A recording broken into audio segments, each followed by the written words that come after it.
우리 다 같이 회개 기도하심으로 예배를 시작하겠습니다.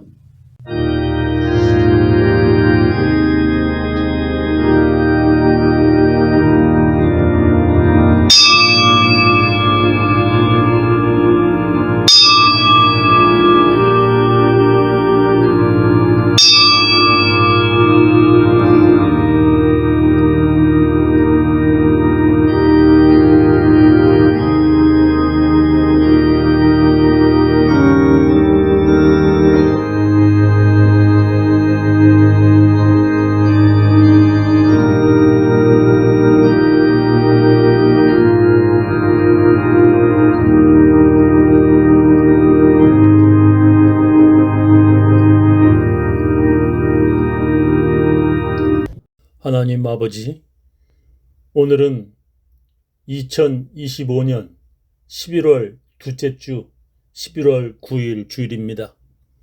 주님, 저희들에게 건강 주시고 저희들의 삶 속에 감사와 기쁨과 행복이 넘치게 해주심을 감사합니다. 주님께서 복 주심을 감사합니다. 하나님, 이렇게 하나님의 은혜 받으며 감사하며 하나님의 은혜 잊지 아니하며 감사 표현하며 그렇게 살기 원합니다. 주님, 저희들을 날마다 시간마다 깨우쳐 주옵시고 하나님의 말씀으로 인도하여 주시옵소서. 주님, 도와주실 줄 믿고 예수님 이름으로 기도합니다.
하늘에 계신 우리 아버지여, 이름이 거룩히 여김을 받으시오며 나라의 임하옵시며 뜻이 하늘에서 이루어진 것 같이 땅에서도 이루어지이다.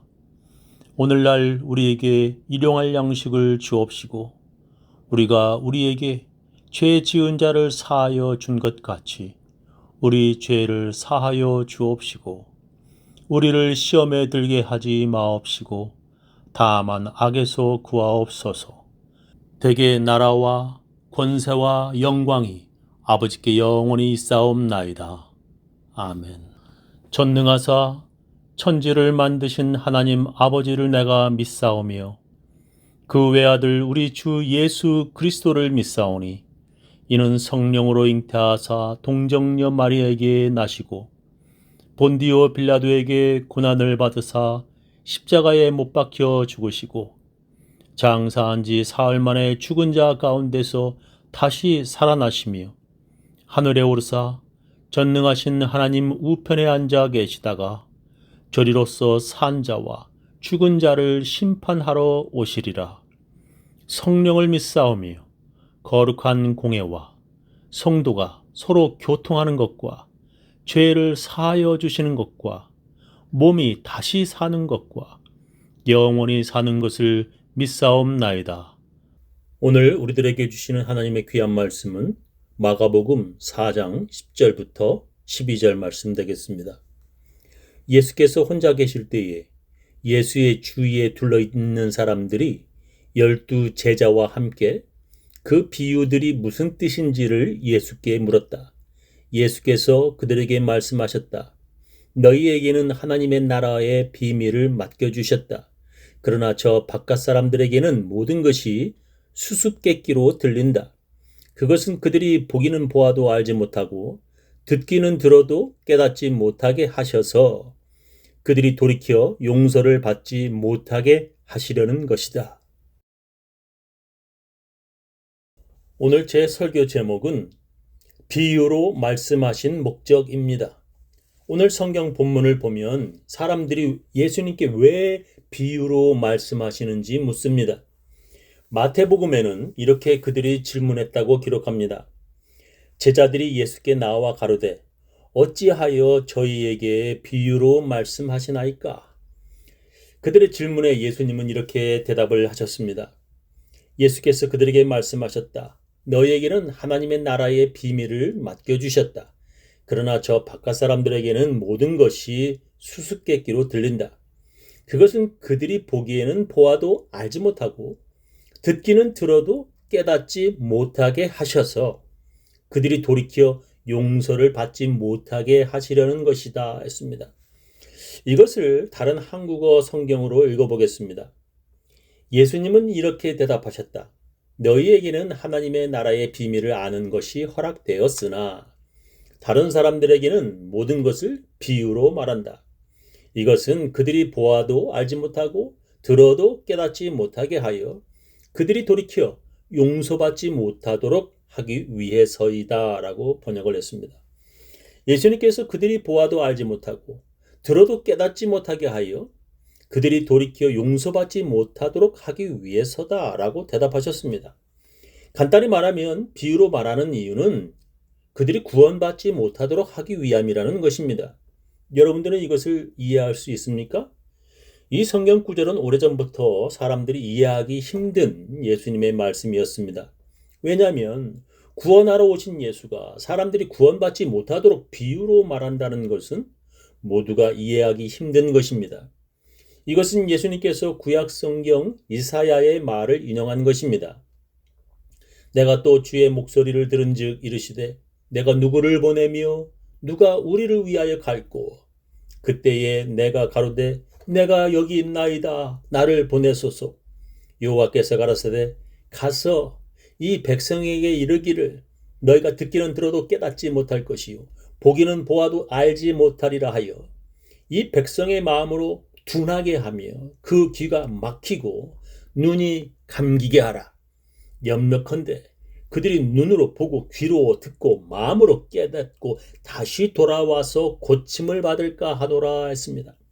하나님께서 이사야에게 이 백성들이 마음의 문을 닫고 귀를 막고 눈을 감았다.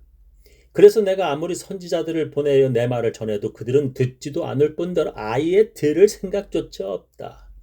그래서 하나님께서 이사야에게 이렇게 명령하십니다. 이 백성의 마음으로 둔하게 하며 그 귀가 막히고 눈이 감기게 하라.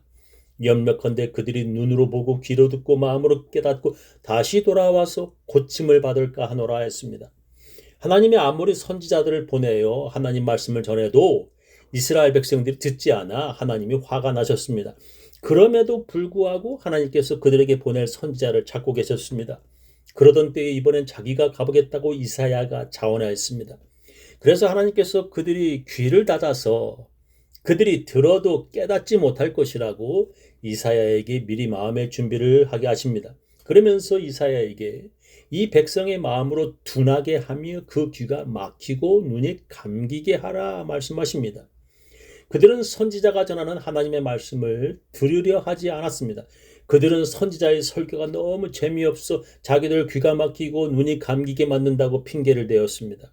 그래서 그들이 변명하는 대로 그들의 귀가 막히고 눈이 감기게 하라고 하나님이 이사야에게 말씀하셨습니다.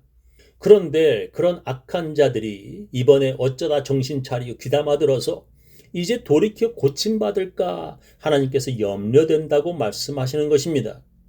이것을 신학자들은 하나님의 반어법적 말씀이라고 해석합니다.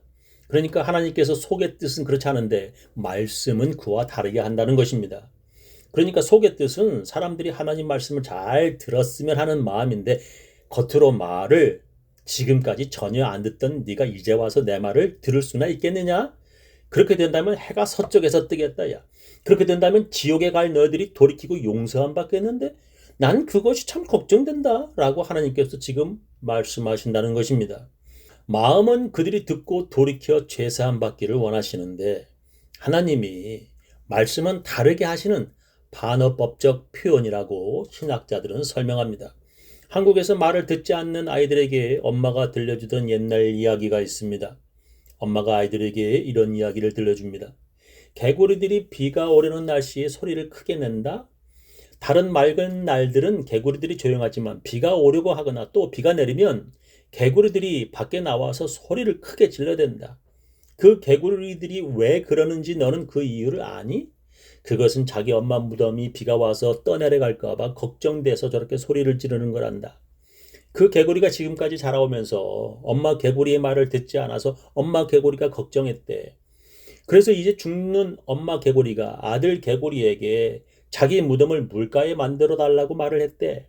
그렇게 엄마가 말하면 그들이 그렇게 해온 대로 자기 말을 안 듣고 엄마 무덤을 산에다 만들어 줄 것이라고 엄마는 생각했지. 그런데 지금까지 어머니의 말을 전혀 듣지 않던 아들들이 어머니가 남긴 마지막 말이라고 존중해서 엄마의 그 말 그대로 물가에 엄마 무덤을 만들어 묻었대. 그래서 그다음부터 비가 오면 엄마 무덤이 물에 떠내려갈까 봐 걱정이 돼 개구리들이 비가 오면 소리를 크게 지른대 라고 엄마들이 얘기했습니다. 그러니까 이와 같이 하나님의 속마음은 그런 것이 아닌데 말은 다르게 한다는 반어법적인 뜻이라고 신학자들은 설명합니다. 하나님의 속마음은 사람들이 모두 잘 듣고 구원받기를 원하시는데 그들이 전혀 듣지를 않습니다. 그래서 그들이 혹시 듣고 돌이켜 죄 용서함 받을까 걱정이라고 성경은 반어법으로 표현했다는 것입니다. 저는 여기에 덧붙여서 우리가 예수님이 말씀하신 너희들과 그들이 누구인지 잘 알아야 이 성경 구절을 이해할 수 있다고 생각합니다. 너희들은 예수님의 말씀을 들으려는 사람들입니다. 그러나 그들은 예수님의 말씀을 들으려고 하지 않는 사람들입니다. 너희들은 주일에 예수님의 말씀을 들으려고 교회 나오는 사람들입니다. 그러나 그들은 말씀을 들으려고 교회 나오지도 않습니다.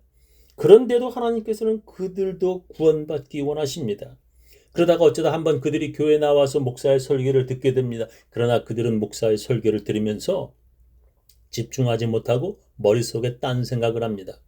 그리고 그들은 집으로 돌아가면서 교회 주차장에 목사에게 들었던 하나님 말씀을 다 던져버리고 집으로 돌아갑니다. 그런 사람들이 예수님이 말씀하시는 그들 길가, 자갈밭, 그리고 가시덩굴 밭입니다. 그런데도 하나님께서는 그런 사람들도 듣고 돌이켜 구원받기를 원하십니다. 하나님께서 예수님을 죄인들을 구원하러 이 땅에 보내셨습니다. 그러나 그들은 예수님의 말씀을 들으면서 머릿속에 다른 생각으로 가득 차 있었습니다. 예수로 말 중에 실수를 유발케 하려고 그들은 예수에게 여러 질문들을 하였고 그들도 같이 들었지만 들은 것이 아니었습니다. 예수님의 말씀을 듣고 은혜 받은 사람들은 죄인들이었고 의인이라고 착각한 그들은 듣고 은혜 받기는커녕 예수를 죽이려는 결심을 하였습니다. 그들이 하나님의 놀라운 능력을 예수를 통하여 보면 그들이 혹시 믿을까 하였지만 그들은 그 기적들을 보고 마귀의 힘이라고 주장하였습니다. 예수님이 그들에게 비유로 말하면 그들이 좀 더 알고 싶어하는 마음이 생기지 않을까 생각했지만 그들은 그 뜻을 물어보고 싶은 마음조차 없었습니다. 그 비유의 의미를 더 자세히 알고 싶어하는 사람들은 예수님의 제자들 뿐이었습니다. 그러나 그들은 알고 싶지도 않았고 그들은 듣고 싶어 하지도 않았습니다. 그런 사람들에게는 목사의 설교가 귀를 막게 되는 잔소리이고 또 졸리게 하는 수면제일 뿐입니다. 그런 사람들은 아마 하나님이 직접 오셔도 듣지 않을 사람일 것입니다. 그래서 성경은 오죽했으면 그런 사람들을 향해 하나님께서 그렇게 듣지 못하게 하셨다고 기록합니다. 그런 대표적인 사람이 이집트의 바로였습니다. 하나님께서 모세를 통하여 바로에게 하나님 말씀을 전하셨습니다. 여러 차례 모세는 바로에게 말을 했지만 그는 듣지 않았습니다. 이집트의 10가지 재앙을 하나님께서 내리셨지만 그는 하나님의 말씀을 듣지 않았습니다. 성경은 하나님께서 바로를 그렇게 듣지 못하게 강팍하게 하셨다고 기록할 정도입니다. 하나님께서 바로를 그렇게 들어도 듣지 못하게 만드셨다고 기록할 정도로 바로는 강팍하였습니다. 성경은 그런 고집센 사람들을 하나님께서 미리 태어나기도 전에 그렇게 예정해 놓으셨다고 기록할 정도입니다. 그들은 목사가 전에도 선지자가 전에도 그리고 하나님의 아들이 이 땅에 와서 말을 해도 전혀 듣지 않는 사람들입니다. 그것을 오늘 성경 본문은 이렇게 표현합니다. 그것은 그들이 보기는 보아도 알지 못하고 듣기는 들어도 깨닫지 못하게 하셔서 그들이 돌이켜 용서를 받지 못하게 하시려는 것이다. 그들이 얼마나 끈질기게 듣지 않는지 성경은 하나님께서 그들이 들어도 깨닫지 못하게 하셨다고 기록합니다. 그들이 얼마나 고집이 센지 하나님께서 그들이 돌이켜 용서받지 못하게 하셨다고 성경은 기록할 정도입니다. 그들이 얼마나 완강하게 그리고 마지막까지 예수를 거부하는지 지금도 유대인들은 예수를 그리스도로 믿지 않습니다. 그럼에도 불구하고 하나님께서는 그들도 너희와 같이 듣고 깨달아 구원받기를 지금도 원하십니다. 바로 그런 그들까지도 구원하고 싶은 하나님의 속마음이 겉으로 다르게 말로는 그들이 그렇게 돌이켜 죄 용서함 받을까 염려된다고 이사야를 통하여 말씀하시는 것입니다. 그런 이유로 오늘 성경 본문에서 그들이 듣기는 들어도 하나님께서 그들을 깨닫지 못하게 하셨다고 성경은 반어법적으로 말씀합니다. 그러나 하나님은 듣지 않으려는 그들도 듣고자 하는 좋은 밭이 되기를 원하십니다. 저는 우리 교인들 모두 열매를 맺는 좋은 밭이 다 되시기를 예수님의 이름으로 축원합니다. 우리 주의 성령이 내게 임하여 주를 찬양합니다. 우리 주의 성령이 내게 임하여 주를 찬양합니다.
지금은 주 예수 그리스도의 놀라운 은혜와 하나님의 크고 크신 사랑과 성령님의 감동 감화하심이 하나님의 말씀을 들으며 살려고 작정하고 결심하는 모든 사람들, 그 자녀, 그 사업체 위에 지금부터 영원히 함께하옵시길 간절히 축원하옵나이다.